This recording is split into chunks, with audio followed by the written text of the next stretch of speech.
Regresamos con La Buena Educación, Liz Quiroz en la conducción, conversando hoy sobre lo que aprendieron nuestros hijos este año escolar. Estamos haciendo un balance, queremos escucharlos a todos ustedes. Nos pueden llamar a las líneas telefónicas 222-0575, 222-0580 y 222-0711.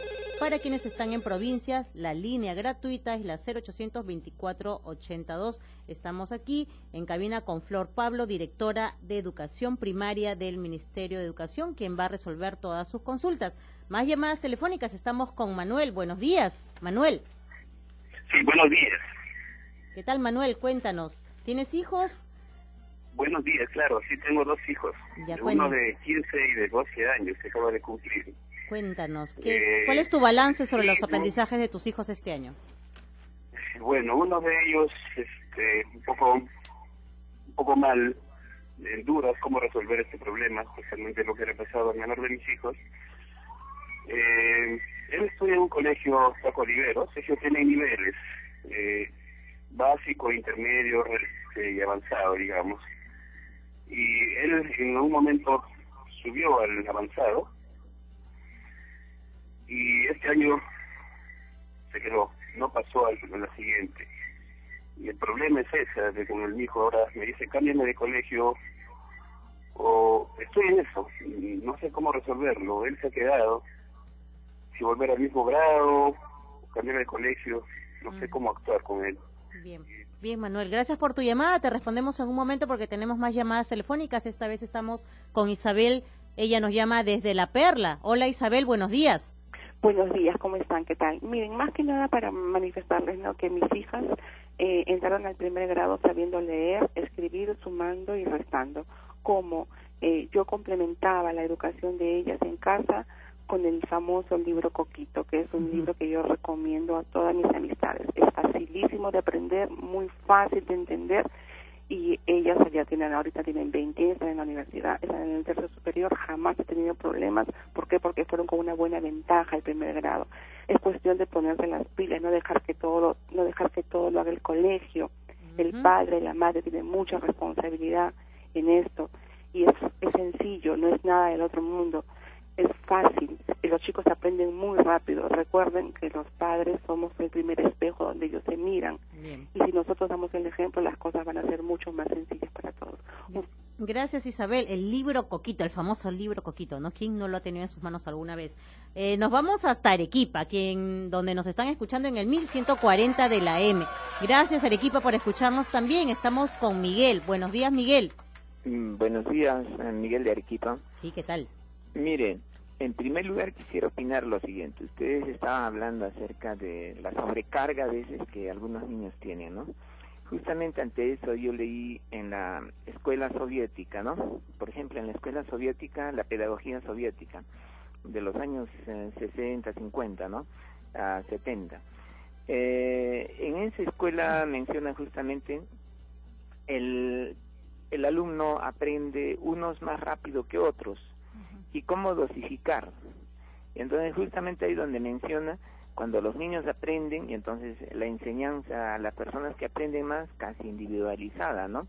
Donde, por ejemplo, se le da la sobrecarga. Si el alumno está con entusiasmo de aprender, entonces se le enseña lo que más se pueda, ¿no? Sí, Miguel, yo quería preguntarte, ¿cómo estás haciendo para evaluar lo que tus hijos, tus sobrinos han aprendido este año escolar? Por ejemplo, ¿cómo? Hay momentos donde uno tiene entusiasmo de aprender más y más, ¿no es cierto? Sí. Y hay momentos donde se satura un poco, entonces se le baja la carga. Y justamente ante eso la pedagogía soviética, la que enseñaba, por ejemplo, la enseñanza en el ajedrez, ¿no? En este caso en el ajedrez, planteando ese mismo principio, en la pedagogía de Vasily Sokolsky menciona lo siguiente, ¿no? Vasily Sokolsky dice: cuando un niño aprende mucho más, o sea, hay que aumentarle la carga de enseñanza. Hay momentos donde el alumno, por ejemplo, un poco que se satura, entonces hay que bajarle la carga, la enseñanza, ¿no? Bien. Entonces hay que estar al nivel, hay que estudiar de manera individual cada persona. Entonces, en base a eso se le va aumentando la carga de enseñanza, o se le va bajando la dosis, y entonces según cómo avanza el alumno. Bien. Muchas gracias, Miguel, por tus comentarios. Aquí vamos a conversar también y resolver algunas de las consultas que nos has hecho. Carla, estamos con Carla, nos llama desde San Juan de Miraflores. Carla, buenos días. Buenos días. Sí, Carla, te escuchamos. Hola, bueno, ante todo felicitarles por el programa y Gracias. yo quería hacer una consulta referente a lo que es la inclusión social. Te comento rapidito. Yo tengo un niño de 9 años, está en el colegio de inclusión desde los 4 años, le ha ido muy bien los años anteriores porque, bueno, digamos que tiene un buen coeficiente intelectual. Pero ¿qué pasa este año? Hay profesores que no, que los limitan a los chicos, ¿no? Por el hecho de que tenga algún tipo de discapacidad, dicen, no, él no puede aprender. Cuando los años anteriores, me ha pasado esto, por ejemplo, en el caso de inglés y en el caso de ciencia y ambiente, donde me dicen, no, señora, él no va a aprender. En el caso de inglés, mi hijo todo el tiempo ha llevado inglés. Es más, él ahorita en verano se le ha dado por leer sus libros de inglés, pero sin embargo todo el año no lo ha llevado porque el profesor no le ha dado simplemente la gana de enseñarle. Entonces, ¿cómo luchar contra eso? Yo he ido al Ministerio de Educación, he pedido un apoyo, pero hasta ahora estoy esperando la llamada. Bien. Por interno estamos tomando tus datos, Carla. Gracias por llamar. Aquí vamos a responder tus consultas. De todas maneras, ese es el compromiso de este programa, La Buena Educación, porque para eso estamos, para apoyar a ustedes en los aprendizajes de sus hijos. Gracias por la llamada, Carla. Nos vamos ahora hasta San Borja. Estamos con Jorge. Buenos días. Buenos días, señorita. Hola, Jorge. Por favor, ¿puedes bajarle el volumen a tu radio? Vale. Sí. Mire, primeramente felicitar el programa porque nos ayuda a mejorar la educación de nuestros hijos, tomar algunas recomendaciones. Yo tengo 2 hijos, ¿no? Que uno ya está en la universidad y el otro que tiene 7 años. Igual que esa señora que llamó, yo comparto de que el Coquito fue que le enseñó a leer a mis hijos. Ellos aprendieron a leer casi solos a los 3 años y medio, ¿no? Y el Coquito, de verdad, para mí es un libro que tiene importancia, yo diría, hasta mundial.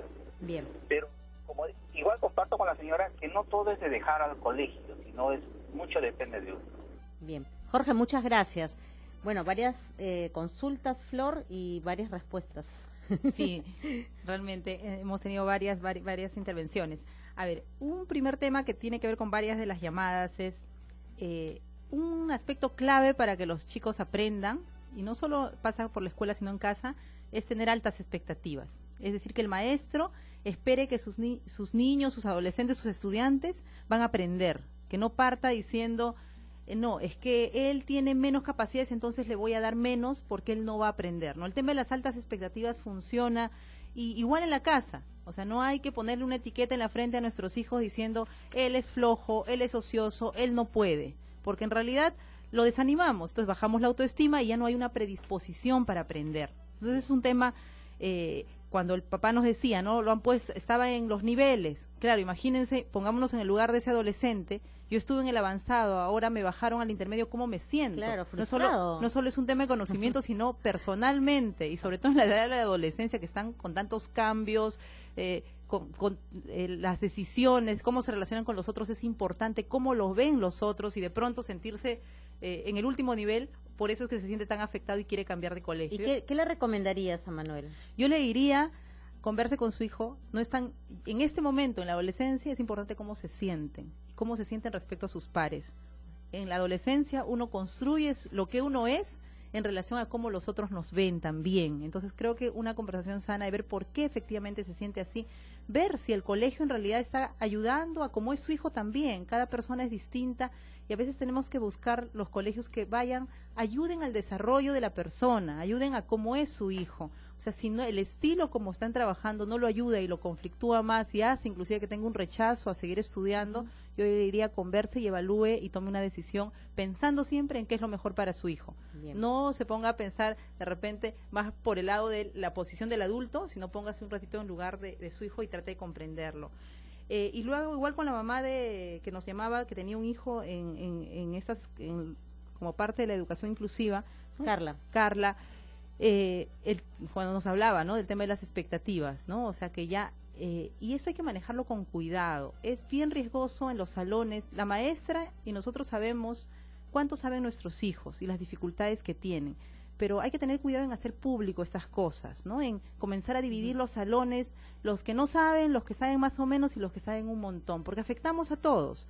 porque el que sabe un montón también comienza a tener una autoestima demasiado elevada que ya afecta a los otros, y el que no sabe que posiblemente si hacemos un esfuerzo va a pasar a aprender un poco más, también le estamos haciendo como un hoyo para que se hunda. Entonces creo que hay que los maestros, los padres, manejar con mucho tino este tema de los niveles de avance de nuestros estudiantes. Haciendo un diagnóstico inicio de año, combinemos, pongámoslos a los más hábiles a ayudar a los otros que tienen algunas dificultades. Una buena estrategia. No hagamos mesas por los que no saben, los que saben más o menos y los que saben un montón. Y los estamos etiquetando, que es justamente lo que estamos diciendo que no hay que hacer. Y ahí viene la discriminación, viene a veces los egos excesivos de nuestros hijos que no saben ponerse en el lugar de los otros, y personas adultas pues intolerantes, es lo que estamos haciendo al hacer este tipo de prácticas. Claro, pensemos, ¿no?, en lo que viene como consecuencia futura. Y aquí importante lo que estás diciendo, Flor, y sobre todo conversar con el colegio, conversar con los docentes si estamos sintiendo que nuestro hijo o nuestra hija está afectada. Efectivamente. De esa manera, ¿no? Bueno, luego las respuestas o las consultas que hacían alrededor del libro Coquito. Del Isabel, libro Coquito. Jorge, por ejemplo. A ver, una es, bueno, nosotros hemos aprendido mucho seguramente con el libro Coquito. Yo, claro. Claro, ahí no vamos a negarlo, y por eso que los padres enseñamos como hemos aprendido, ¿no? Yo ahí les diría, hay otras formas de aprender y que son más significativas para los chicos ahora, ¿no? El libro Coquito nos lleva al memorismo, y ahora lo que estamos diciendo justamente desde el inicio del programa es, hay que aprender en contexto. Los chicos, para aprender, efectivamente necesitan el sonido. Yo para aprender a leer tengo que ubicar la palabra en un texto, pero a la vez necesito saber cómo suena pues la construcción de si voy a decir mi mamá vive en mi casa, tengo que saber cada uno de los sonidos, ¿no? Pero lo que estamos apostando ahora no es enseñar a partir de memorizar las letras, vamos a ponerlo así, las sílabas, sino más bien aprender a leer a partir de palabras significativas. Pero eso significa descartar el libro Coquito o tenerlo también como una arma más para la enseñanza. En el Ministerio de Educación nosotros sacamos un cuaderno de trabajo y sacamos textos para primer y sexto grado y cuadernos de trabajo para primer y segundo grado, y ahí usamos algunos elementos que tienen que ver con el sonido de las letras, que es el énfasis que le pone el libro Coquito, pero no es lo único.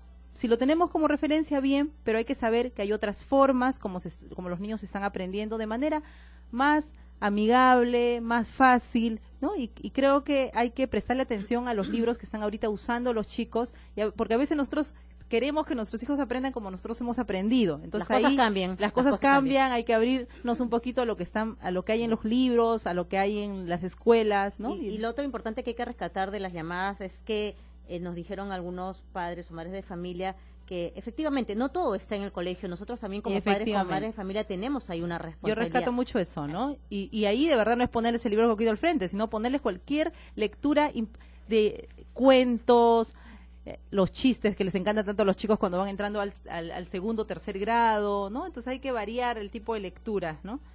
Y bien, solo para cerrar de repente este tema que decían, si sabe más hay que darle más carga de trabajo. No es que si sabe más le doy más tareas, ojo. La más carga que decía el señor que nos llamó, Miguel, yo lo interpretaría de esta manera. Cuanto sabe más, hay que darle actividades más desafiantes, más complejas. Pero no es ahora, al que sabe más, de darle una actividad, le doy 20. Claro. No, ojo. Bien. O sea, no es más carga de tareas, sino es darle actividades más complejas, ¿no? Nos vamos a una pausa comercial, regresamos con más llamadas telefónicas aquí en La Buena Educación.